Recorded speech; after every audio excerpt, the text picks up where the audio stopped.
अगर आप नया संगीत सुनना चाहते हैं तो हमारे YouTube चैनल नीलेश मरावी को सब्सक्राइब करें। अगर आप नया संगीत सुनना चाहते हैं तो हमारे YouTube चैनल नीलेश मरावी को सब्सक्राइब करें।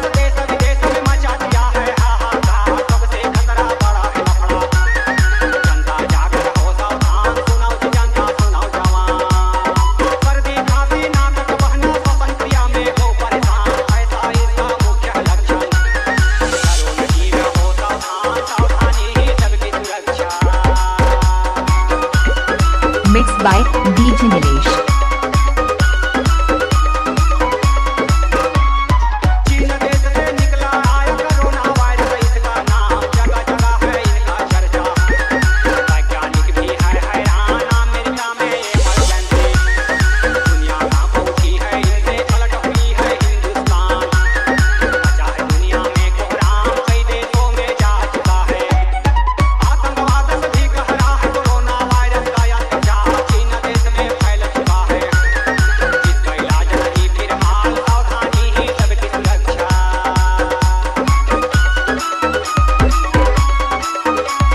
Mixed by DJ Nilesh।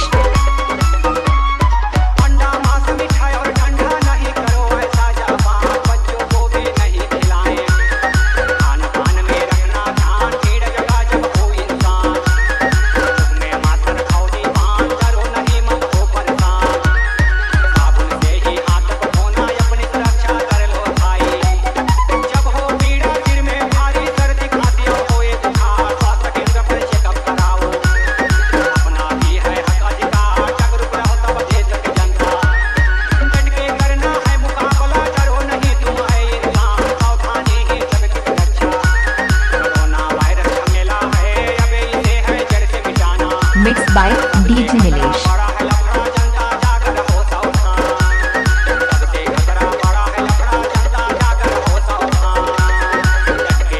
Mixed by DJ Nilesh।